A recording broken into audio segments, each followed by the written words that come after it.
সিটি 18 স্টুডিওত মই জয়ন্ত মাধৱ গোস্বামী সিটি 18ত আৰম্ভণিতে গুৰুত্বপূৰ্ণ খবৰ ব্যক্তিগত বিদ্যালয়ৰ মাসুল নিৰ্ধাৰণ চৰকাৰৰ শিক্ষা বিভাগে নিৰ্ধাৰণ কৰিলে বছৰেকীয়া মাসুল প্ৰাক প্ৰাথমিক আৰু প্ৰথম শ্ৰেণীৰ পৰা পঞ্চম শ্ৰেণীলৈ বাৰ্ষিক মাসুল হ'ব 27000 টকা ষষ্ঠ শ্ৰেণীৰ পৰা নৱম শ্ৰেণীলৈ 32000 টকা একাদশ আৰু দ্বাদশ শ্ৰেণীৰ বিজ্ঞান শাখাৰ বাৰ্ষিক মাসুল 37000 টকা আনহাতে একাদশ আৰু দ্বাদশ শ্ৰেণীৰ কলা শাখাত বাৰ্ষিক মাসুল 32000 টকা একাদশ আৰু দ্বাদশ শ্ৰেণীত বাণিজ্য শাখাৰ বাৰ্ষিক মাসুল 33000 টকা অন্যান্য শাখাৰ মাসুল হ'ব 35000 টকা এই মাসুলত অন্তৰ্ভুক্ত হ'ব নামভৰ্তিকৰণ পাঠদান উন্নয়নমূলক কাম-কাজ ক্ৰীড়াকে ধৰি সকলো মাসুল অৱশ্যে অভিভাৱকে সুকিয়াকৈ দিব লাগিব শিক্ষাৰ্থীৰ যাতায়াতৰ মাসুল নিৰ্দেশ অমান্য কৰিলে বাতিল হ'ব বিদ্যালয়ৰ অনুমতি 2021-22 শিক্ষাবৰ্ষত ব্যক্তিগত খণ্ডৰ বিদ্যালয়ে কাৰ্যকৰী কৰিব লাগিব এই নিৰ্দেশনা এই খণ্ডত নিৰ্দেশনা জাৰি কৰিছে শিক্ষা বিভাগৰ প্ৰধান সচিব বি কল্যাণ চক্ৰৱৰ্তীয়ে কৰোনা পৰিস্থিতিৰ বাবে চৰকাৰে ব্যক্তিগত খণ্ডত নিৰ্ধাৰণ কৰিছে মাসুল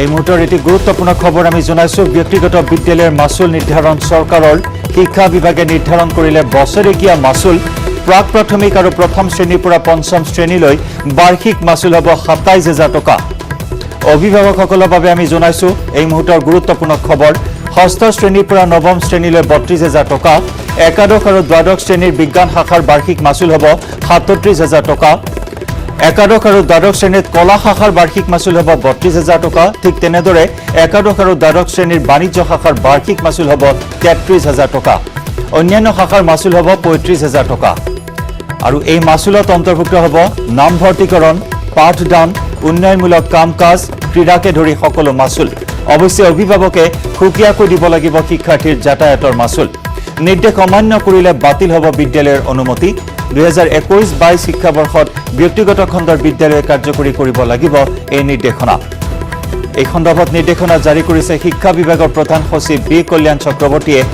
কৰোনা পৰিস্থিতিৰ বাবে চৰকাৰে ব্যক্তিগত খণ্ডত নিৰ্ধাৰণ কৰিছে এই মাসুল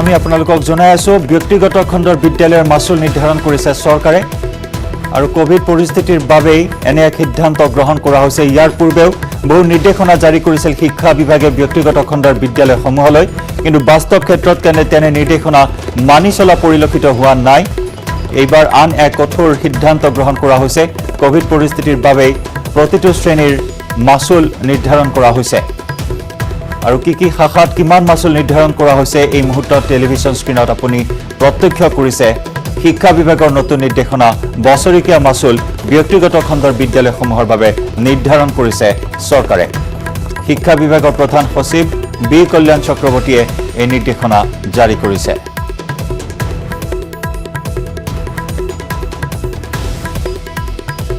আৰু এইখিনি মুহূৰ্তত আমি যোগাযোগ স্থাপন কৰিছো শিক্ষা বিভাগৰ প্ৰধান সচিব বি কল্যাণ চক্ৰৱৰ্তী ডাঙৰীয়াৰ সৈতে ডাঙৰীয়া আপোনাক স্বাগতম জনাইছো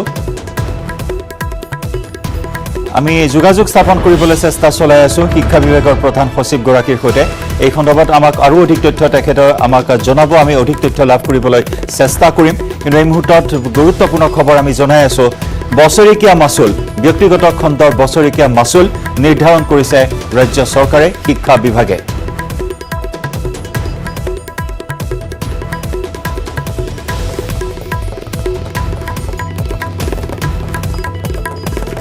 আৰু শিক্ষা বিভাগে নিৰ্ধাৰণ কৰা এই বছৰেকীয়া মাসুল অনুসৰি প্ৰাক প্ৰাথমিকৰ পৰা পঞ্চম শ্ৰেণীলৈ 27000 টকা প্ৰথম শ্ৰেণীৰ পৰা পঞ্চম শ্ৰেণীলৈ 27000 টকা নিৰ্ধাৰণ কৰা হৈছে ষষ্ঠ শ্ৰেণীৰ পৰা নৱম শ্ৰেণীলৈ 32000 টকা নিৰ্ধাৰণ কৰা হৈছে একাদশ দ্বাদশ শ্ৰেণীৰ বিজ্ঞান শাখাৰ বাবে 37000 টকা একাদশ আৰু দ্বাদশ শ্ৰেণীৰ কলা শাখাৰ বাবে নিৰ্ধাৰণ কৰা হৈছে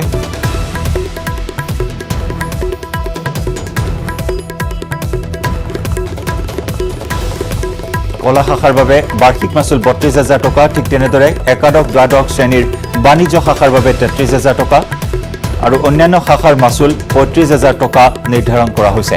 আমি পুনৰ জনাওঁ এই মাচুলত অন্তৰ্ভুক্ত হ'ব নামভৰ্তিকৰণ, পাঠদান, উন্নয়নমূলক কাম কাজ, ক্ৰীড়াকে ধৰি সকলো মাচুল। অৱশ্যে অভিভাৱকে সুকীয়াকৈ দিব লাগিব শিক্ষাৰ্থীৰ যাতায়াতৰ মাচুল। নিৰ্দেশ অমান্য কৰিলে বিহিত ব্যৱস্থা গ্ৰহণ কৰা হ'ব বিদ্যালয়ৰ বিৰুদ্ধে। ২০২১-২২ শিক্ষাবৰ্ষত ব্যক্তিগত খণ্ডৰ বিদ্যালয়ে কাৰ্যকৰী কৰিব লাগিব এই নিৰ্দেশনা। আমি জনাইছো এই সন্দৰ্ভত নিৰ্দেশনা জাৰি কৰিছে শিক্ষা বিভাগৰ প্ৰধান সচিব বি কল্যাণ চক্ৰৱৰ্তীয়ে। কৰোনাৰ পৰিস্থিতিৰ বাবে চৰকাৰে ব্যক্তিগত খণ্ডত নিৰ্ধাৰণ কৰিছে এই মাচুল।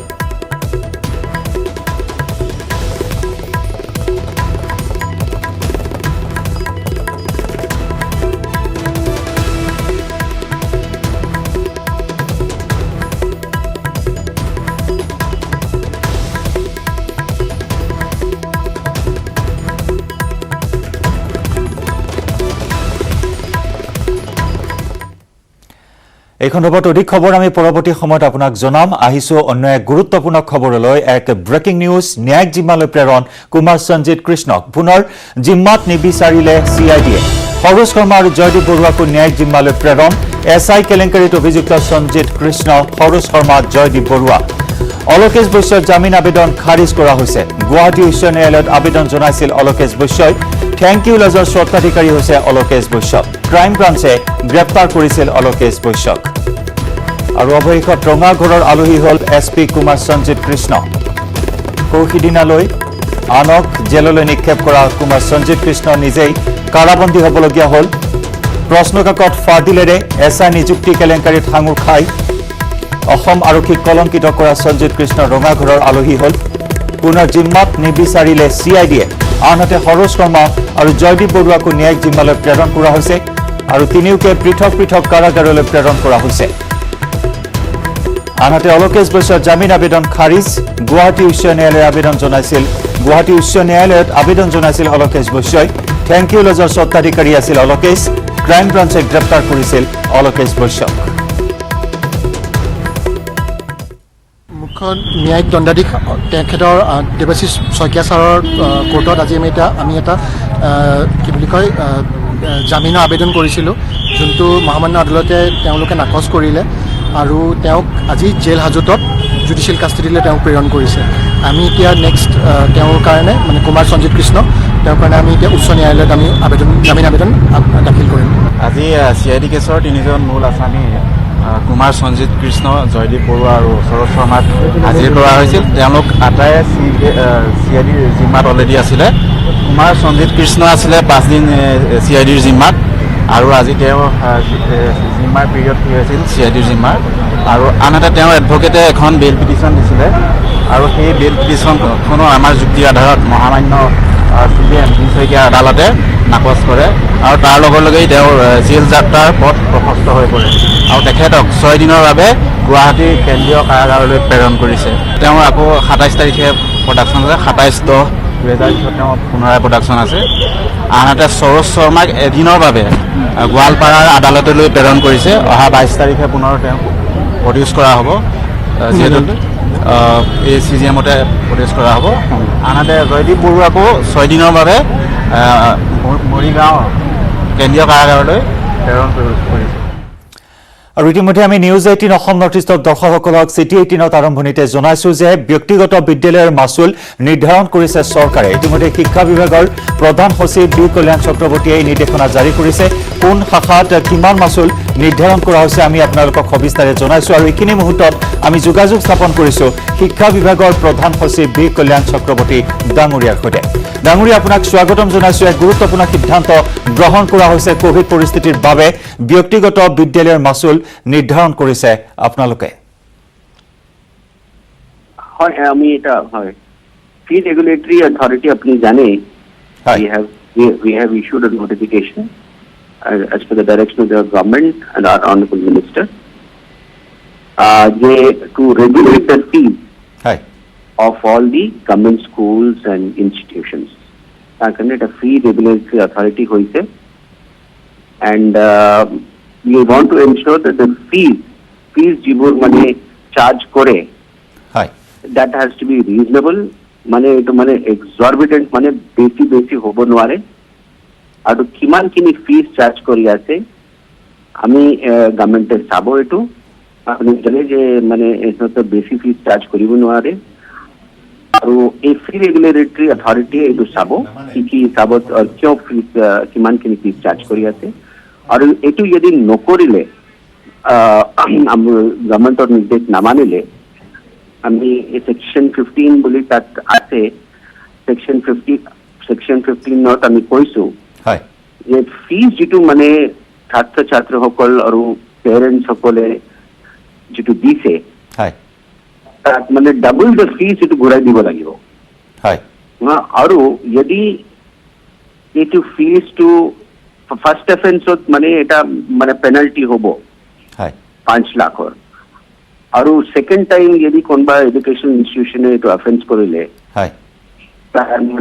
তাৰ মানে হ'ব 10 লাখৰ মানে এটা পেনাল্টি হ'ব আৰু যদি থাৰ্ড টাইমো অফেন্স কৰিলে কোনোবা এডুকেশন ইনষ্টিটিউশন এতিয়া ফি ৰেগুলেটৰী অথৰিটি যিটো ইজ এন ইণ্ডিপেণ্ডেণ্ট অথৰিটি সিহঁতৰ মানে এই স্কুলৰ এফিলিয়েশ্যনটো কেঞ্চেল কৰিবলৈ লিখিব পাৰিব যেনেকুৱা এইটো CBSE এফিলিয়েশ্যন হওক या যিজনে যিটো হ'ব আৰু যিটো পেনাল্টি এইটো গভৰ্ণমেণ্টে আৰু আই মিন ফি ৰেগুলেটৰী অথৰিটিয়ে যিটো ইম্প'জ কৰিছে যদি এইটো এডুকেশ্যন ইনষ্টিটিউশ্যনে যদি নামানে তেতিয়া মানে 15 দিন পিছত মানে বৃত্তিটো মানে 1%তকৈ বঢ়ি থাকিব পাৰ ডে আৰু 3 মাহ পিছত যদি মানে তাৰ পিছতো মানে সিহঁতে পেমেণ্ট নকৰিলে এইটো বাকী চাই হিচাপত লৈ এইটো গভৰ্ণমেণ্টে ৰিকভাৰী কৰি দিব পাৰে তো মানে বেচিকেলি এইটো আমি মানে চৰকাৰে এইটো বিচাৰিছে যে ফিজ যিটো আছে এক্সঅৰবিটেণ্ট হ'ব নালাগে বেছি চাৰ্জ কৰিব নালাগে আৰু আমি জানো যে আমি শিক্ষাটো চবৰ কাৰণে সমান হ'ব লাগে যিমান পাৰে আৰু শিক্ষাৰ কাৰণে মানে যিমানখিনি আমাৰ মানে চিটিজেনসকল মানে আমাৰ ছাত্ৰ ছাত্ৰীসকল যিটো কষ্ট পায় মানে কেতিয়াবা মানে বেছি চাৰ্জ কৰাৰ কাৰণে সিহঁতে ভাল স্কুলত যাব নোৱাৰে এইটো মানে এড্ৰেছ কৰিবলৈ এইটো মানে এই উদ্দেশ্যৰে এইটো ফ্ৰী ৰেগুলেটৰী অথৰিটি আমি এটা নটিফিকেশ্যনটো আমি দিয়া হৈছে নিশ্চয় ডাঙৰীয়া ইয়াৰ পূৰ্বে এনে নিৰ্দেশনা জাৰি কৰা হৈছিল 50% মাচুলৰ কথা কোৱা হৈছিল কিন্তু সেই নিৰ্দেশনা কিন্তু মানি চলা নাছিল বিগত সময়ছোৱাত কোভিড পেণ্ডেমিকৰ এই সময়ছোৱাত কিন্তু শেহতীয়াকৈ আপোনালোকে নতুনকৈ এই নিৰ্দেশনা জাৰি কৰিছে গতিকে এই নিৰ্দেশনা কাৰ্যকৰী কৰাৰ ক্ষেত্ৰত আপোনালোকে কেনেদৰে নিৰীক্ষণ কৰিব প্ৰতিখন বিদ্যালয়ত আমি প্ৰতিখন বিদ্যালয়ত আমি পাব্লিচিটিটো দিম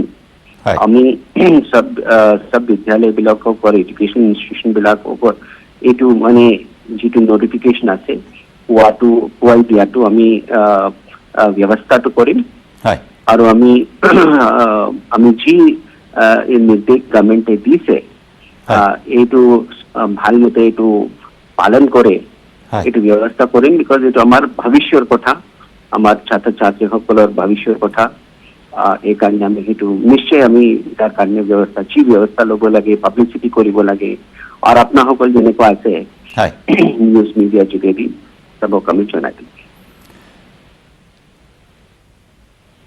নিশ্চয় ডাঙৰীয়া এই মুহূৰ্তত জানিব বিচাৰিম যিটো মাচুল নিৰ্ধাৰণ কৰা হৈছে সেই মাচুল এবছৰৰ বাবে নিৰ্ধাৰণ কৰা হৈছে সম্পূৰ্ণ এবছৰৰ বাবে এইখিনি মাচুল তেওঁলোকে ভৰিব লাগিব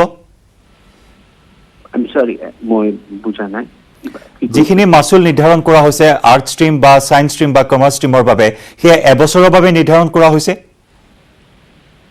আৰ্টছ ষ্ট্ৰীম ছায়েন্স ষ্ট্ৰীম মানে সৰি নিশ্চয় নট এবল টু হিয়াৰ মানে ক্লিয়াৰ নাই এইটো টেলিফোনটো ক্লিয়াৰ নাই হয় ডাঙৰীয়া যিখিনি নিৰ্দেশনা জাৰি কৰা হৈছে বা যিখিনি মাচুল নিৰ্ধাৰণ কৰা হৈছে প্ৰত্যেকটো শাখাৰ ক্ষেত্ৰত বা ষ্ট্ৰীমৰ ক্ষেত্ৰত সেয়া এবছৰৰ বাবে নিৰ্ধাৰণ কৰা হৈছে এবছৰ মানে এইটো মানে যেতিয়া মানে এক্টটো হৈছে হয় it is in place until it is further modified না হয় so there is nothing like a time limit যেতিয়া এক্ট হৈছে হয় that will be further subject to further government directions হয় ধন্যবাদ ডাঙৰীয়া অশেষ ধন্যবাদ জ্ঞাপন কৰিছো এইখিনি সময় আপুনি আমাক দিয়াৰ বাবে আমাৰ দৰ্শকসকলক এইখিনি তথ্য আপুনি জনোৱাৰ বাবে অশেষ ধন্যবাদ আপোনাক আৰু সেয়া আছিল শিক্ষা বিভাগৰ প্ৰধান সচিব বি কল্যাণ চক্ৰৱৰ্তী। তেওঁ স্পষ্টকৈ উল্লেখ কৰিছে তাৎক্ষণিকভাৱে কাৰ্যকৰী কৰাকৈ এই নিৰ্দেশনা দিয়া হৈছে চৰকাৰৰ শিক্ষা বিভাগৰ ফালৰ পৰা, আৰু যদিহে এই নিৰ্দেশনা মানি নচলে তেতিয়াহ'লে কঠোৰতকৈ কঠোৰ ব্যৱস্থা বিদ্যালয়ৰ বিৰুদ্ধে গ্ৰহণ কৰা হ'ব। 5 লাখৰ পৰা 10 লাখ টকা পৰ্যন্ত জৰিমনা ভৰিব লাগিব যদিহে বিদ্যালয়ে এই নিৰ্দেশনা মানি নচলে। আনহাতে যদিহে এই নিৰ্দেশনা মানি নচলে বিদ্যালয়সমূহে সেই সংশ্লিষ্ট বিদ্যালয়ৰ এফিলিয়েশ্যন কেঞ্চেল কৰা হ'ব বুলিও এই মুহূৰ্তত স্পষ্টকৈ জনাইছে শিক্ষা বিভাগৰ প্ৰধান সচিব বি কল্যাণ চক্ৰৱৰ্তীয়ে। চিটি 18ত আমি খবৰৰ ধাৰা অব্যাহত ৰাখিম। সময় হৈছে এটিখন বাণিজ্যিক বিৰতিৰ। শিলৰ অধ্যক্ষ তথা চুক্তি স্বাক্ষৰকাৰী ধীৰেন বড়োৰ বিস্ফোৰণ। বিটিআৰ চুক্তি সন্দৰ্ভত এনডিএফবিৰ 4টা গোটক অন্ধকাৰত ৰখাৰ অভিযোগ ধীৰেন বড়োৰ।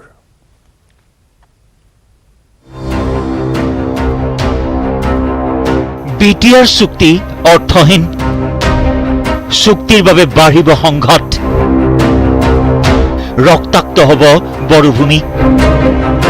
এই ভাষ্য বিটিআৰ চুক্তিৰ অন্যতম স্বাক্ষৰকাৰী ধীৰেন বড়োৰ। এই চুক্তিটো ঠিক হোৱা নাই, ইয়াৰ ওপৰত বহু খুঁটিনাটি হৈছে আৰু ইয়াত বিভ্ৰান্তিকৰ সৃষ্টি হ'ব আৰু চিটুৱেশ্যন বহুত বেয়া ধৰণৰ ফালত যাব বুলি মই ভাবিছোঁ। বিটিআৰ চুক্তিক হাগ্ৰামাই বিগ জিৰ' বোলাৰ পাছত প্ৰাক্তন এনডিএফবি প্ৰগতিশীলৰ অধ্যক্ষ ধীৰেন বড়োৰ বিস্ফোৰণ। চুক্তিৰ পূৰ্বে অন্ধকাৰত ৰখা হৈছিল এনডিএফবিৰ 4টা গোটক। এনডিএফবিৰ সৈতে আলোচনাৰ পৰিৱৰ্তে চৰকাৰে প্ৰাধান্য দি বড়োভূমিৰ নতুন অৱতাৰ সজালে প্ৰমোদ বড়োক। এই চুক্তি আমি যিবিলাক আলোচনা কৰিলোঁ 20-25 দিনৰ পিছত আইবি দুজনে যি ধৰণে তেখেতসকলে প্ৰমোদ বড়োক লৈ পেলাই তৎক্ষণাত চুক্তি হ'ব লাগে বুলি তেখেতসকলে ঘোষণা কৰি দিলে। আচলতে সেইটো এনেকুৱা হ'ব নালাগিছিল। প্ৰমোদ বড়োৰ তেখেতসকলৰ প্ৰচেষ্টাত যি এতিয়া বিটিআৰ চুক্তি হ'ল, এইটো চুক্তি এতিয়া সন্দেহৰ আৱৰ্তত আহি পৰিল। এপচুক অগ্ৰাধিকাৰ দি সম্পন্ন কৰা বিটিআৰ চুক্তিৰ বাবেই ভৱিষ্যতে বড়োভূমিত পুনৰ জুই জ্বলাৰ আশংকা ধীৰেন বড়োৰ। ইয়াতে আকৌ ৰাজনৈতিকভাৱে তেনেকুৱা পলিটিকেল টেনশ্যন আৰু কমিউনেল টেনশ্যনটো আহি পৰিব। এনডিএফবিৰ বহুত সমস্যা এতিয়াও একো হোৱা নাই। আজি 8 মাহ 9 মাহ 10 মাহ গুচি গ'ল। সংস্থাপন দিবলগীয়া সদস্যৰ এনডিএফবিৰ তালিকাত 609 জন এপচু সদস্যৰ নাম সন্নিৱিষ্ট কৰাৰ অভিযোগ ধীৰেন বড়োৰ। 609 জন নতুনকৈ এনডিএফবি নামেৰে এখন লিষ্ট আমি পাইছোঁ। যিবিলাক লিষ্ট আহিছে তেখেতসকলে কোনো দিনা কোনো সময়ত তেখেতসকলে এনডিএফবিৰ কাম কৰা নাই। এনডিএফবিৰ ট্ৰেইন কেডাৰ নহয়, তেখেতসকলে গোটেই এপচুৰ কেডাৰ। বড়ো শান্তি চুক্তিৰ নামত এনডিএফবিক একাষৰীয়া কৰি প্ৰমোদ বড়োক বড়োভূমিৰ অৱতাৰ সজোৱা কাণ্ডক ষড়যন্ত্ৰ আখ্যা ধীৰেন বড়োৰ। এই চৰকাৰী ষড়যন্ত্ৰ উফৰোৱাৰ হুংকাৰ বিটিআৰ চুক্তিৰ স্বাক্ষৰকাৰীগৰাকীৰ। মুছলপুৰৰ পৰা মনোহৰ ৰাজবংশীৰ report, news 18 Assam North East. আজি আৰক্ষীৰ স্মৃতি দিৱস। 4ৰ্থ অসম আৰক্ষী বাহিনীৰ মুখ্য কাৰ্যালয়ত বিশেষ অনুষ্ঠান। কৰ্তব্যৰ সময়ত প্ৰাণ হেৰুওৱা আৰক্ষীক স্মৰণ কৰিছে অসম আৰক্ষীয়ে। শ্বহীদ আৰক্ষীলৈ শ্ৰদ্ধাঞ্জলি জনায় অসম আৰক্ষীয়ে। 1959 চনৰ আজিৰ দিনটোতে লাডাখত চীনৰ আক্ৰমণত 10 জন আৰক্ষী শ্বহীদ হৈছিল। তেতিয়াৰ পৰাই আজিৰ দিনটোত দেশজুৰি স্মৃতি দিৱস হিচাপে পালন কৰি আহিছে আৰক্ষীয়ে। 4ৰ্থ অসম আৰক্ষী বাহিনীৰ মুখ্য কাৰ্যালয়ত হোৱা শ্ৰদ্ধাঞ্জলি অনুষ্ঠানত উপস্থিত থাকে মুখ্য সচিব কুমাৰ সঞ্জয় কৃষ্ণ আৰু আৰক্ষী সঞ্চালক প্ৰধান ভাস্কৰ জ্যোতি মহন্ত।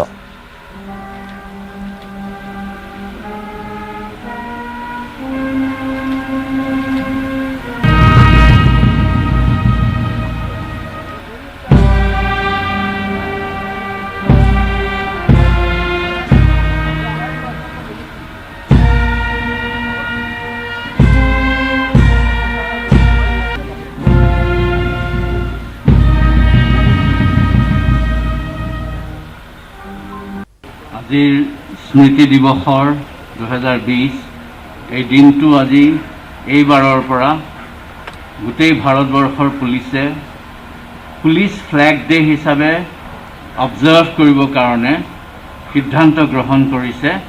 আজিৰ এই দিনটোতে 1959 চনত 10জন দুৰ্ধৰ্ষ সাহসী পুলিচৰ ব্যক্তিক CRPF দলৰ তেখেতলোকক আমাৰ মাতৃভূমি ৰক্ষা কৰিবলৈ যাওঁতে আকসাই চীন এৰিয়াত লাডাখৰ তেওঁলোকৰ ওপৰত এটা আক্ৰমণ হৈছিল, য'ত 10জন আমাৰ মাজৰ সাহসী CRPFৰ সতীৰ্থক আমাৰ হেৰুৱাইছিলোঁ।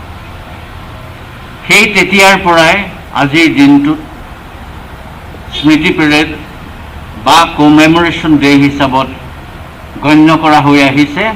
অসম পুলিচৰ ভাৰতৰ সকলো পুলিচ বাহিনীৰ দলৰ লগতে অসম পুলিচৰ সমগ্ৰ ৰাজ্যৰ প্ৰান্ততে সকলোৱে আমি এই দিনটোত অতি পবিত্ৰ দিন বুলি গণ্য কৰোঁ।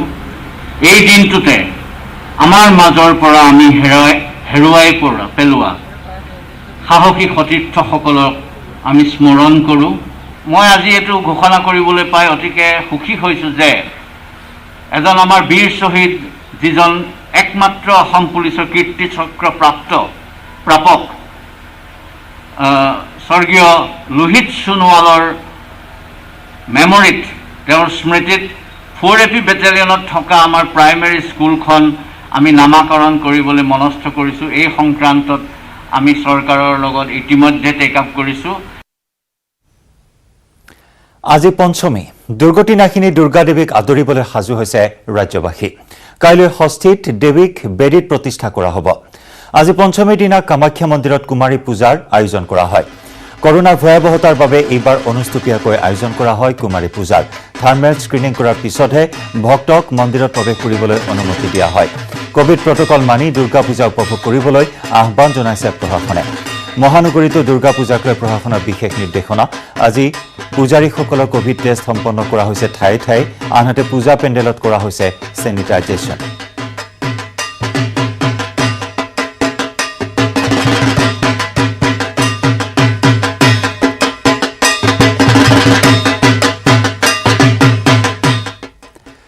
কৰোনা কালৰ পূজাত এইবাৰ নাই উন্মাদনা। নতুন কাপোৰ এসাঁজ কিনিবলৈ দোকানলৈ অহা নাই কৰোনাই কোঙা কৰা ৰাইজ। এনে সময়ত হাহাকাৰ লাগিছে বস্ত্ৰ ব্যৱসায়ীসকলৰ।